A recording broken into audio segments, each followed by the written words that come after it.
Hey, folks, welcome to the program. I believe it's Thursday. I believe later today I'm going to be in Las Vegas having lunch with Rich Little. I believe we've covered that. Chris and I had a conversation about culture, which we're going to be airing for you. But before that, I want to talk news of the day with the great Rod Martin. Rod Martin, welcome back. Great to be here. Let's get it now.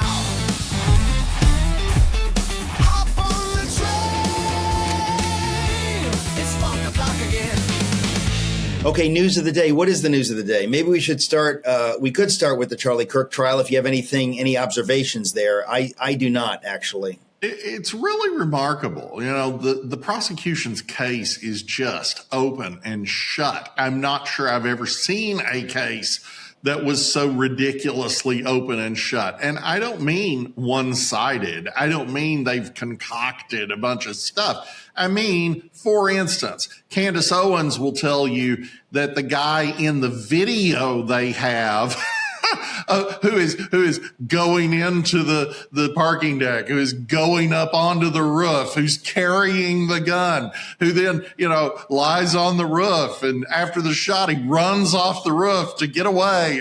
I mean, they've got video of all of this. Candace will tell you that that's clearly not Tyler Robinson, but Tyler Robinson's mother identified him in the video. I mean, it's just absurd. And by the way, she's obviously working for the Mossad, his mother. That's the. Well, clearly, as is he and his trans lover. And I mean, and let's not forget about everybody else on earth except. And let's not forget about you and me also working for the Mossad. Let's be clear.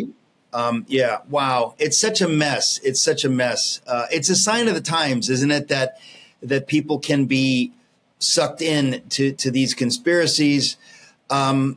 It's a difficult season. It's a difficult season, I have to say. Well, in two strands, the first one being that it wasn't just Democrat kids who went to the public schools and public universities. We have all, not you and I so much, but those younger than us have been marinated in critical theory for decades. They have absolutely been shielded from critical thinking. So their postmodernist emotion and narrative over rationality is coming out here in the context of the second thread, which is what Yuri Bezmenov was talking about in 1984 when he defected from the Soviet Union. And he says, look, the centerpiece of the Soviet strategy to get the West to commit suicide and go communist on its own is demoralization. We want to convince you that every authority is illicit and lying to you to such a degree that you'll listen to anybody who reaffirms what you want to believe. That's exactly what's happened here, especially after COVID. Our government did it to itself. There's no question about that. But that field had been planted for decades leading into it. Well, it's interesting because you could really go back to after World War I. This happened mostly in Europe before it happened here, but the loss of faith in the institutions because of World War I. And that really, that worldview was among the elites, but it filtered down. It took some time to filter down into America. Here we see it happening with Vietnam and Watergate. But it really does. It's fascinating because you see this over time. We've seen it. You and I have seen it in our lifetimes, basically, that this cynical view that we can't trust authority. I mean, we've all seen the bumper stickers question authority, or I should say there used to be bumper stickers that said question authority. Yes. But those bumper stickers didn't mean question authority to see whether it's legitimate. They were talking about question authority itself. Is there any authority that's legitimate, which is a very cynical view. And that has filtered down into the culture so that subjectivity rules, basically. And it's a scary thing where we have no objective truth. Now, of course, there is such a thing as objective truth. And I think it reasserts itself at some point. But but we're dealing with that. That's part of what you're talking about. Well, and our government did this to itself. I can't stress that enough. They built it into the public schools.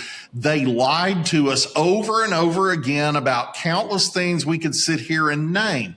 But the problem here is that people have lost their ability to discern the difference between one authority that is a truth teller and another authority that is clearly false. They can't tell the difference between Anthony Fauci and RFK. They can't tell the difference between Donald Trump and Barack Obama anymore. And that's just absurd. People on our side, for heaven's sake, ought to know. We voted. We actually changed our government. We actually made a difference. Let's actually trust these guys to at least be trying to do the right thing. But even the ability to do that has been lost in some subset, primarily of our younger friends who have been through the educational process in the 21st century.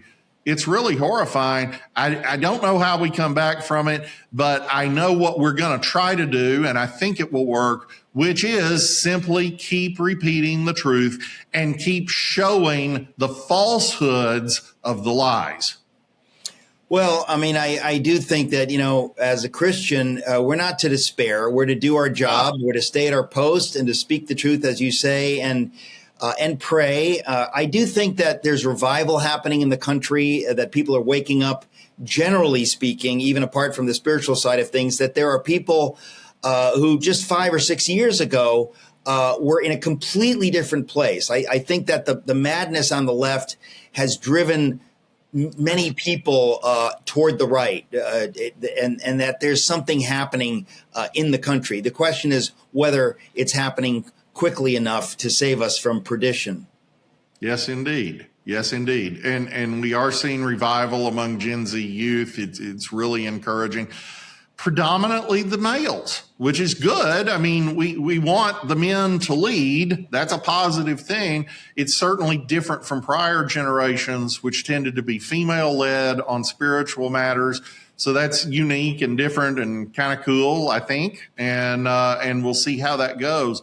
There's a lot of opportunity there. And I think the reaction against this postmodernist irrationality, which is so driven by a visceral hatred that comes from not having the tools to process rationally.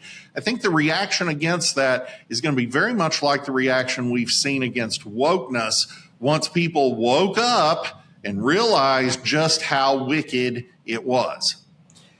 That's about it. That's about it. I think that there are people waking up. None of us expected the rise of what we now call the woke right. I mean, I do have to say that it's a horror to think that we've defeated the woke left, generally speaking, or mostly, only to have the lunatics on what's called the woke right rising up. I don't know how deep that is. I don't know how far that goes. I don't know whether Candace Owens or Tucker Carlson really have any kind of a future. I mean, for him to declare that he's against Trump and going to start a third party, that's a level of hubris that I kind of shrug at it. I hardly know what to make of that. It's silly. Actually, it's just goofball stuff, but all the more so because Tucker has made very, very clear he's no longer for America. He wants Iran to win. He wants an Alexander Dugin-esque sphere of influence system where Russia dominates Eurasia and China dominates East Asia and we dominate the Western Hemisphere. Wait, that sounds exactly like the setup in 1984. I mean, that's exactly what Orwell describes as the global order then. And Tucker's all for it and advocating for it and just loves Dugin. Dugin is satanic. Dugin is a pagan. He is a terrible, terrible soul. And you know, I'm not going to say all the things that some of our friends on the left might say about Vladimir Putin, but I can tell you this, he ain't our friend. So if you've got somebody who is Vladimir Putin's favorite philosopher and just, tells you up front, my number one goal is the destruction of America, I don't understand why an American would be attracted to that, especially when he spent his life making money off of the conservative movement. Well, I guess some people simply have no values. And for those of us who have values, it's very difficult to fathom that somebody could have no values, or that their principal could be having no principles. I don't really understand it either.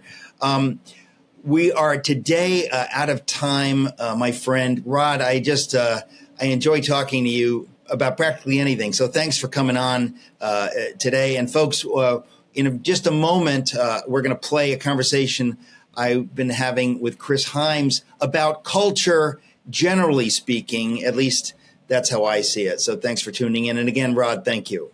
Thank you.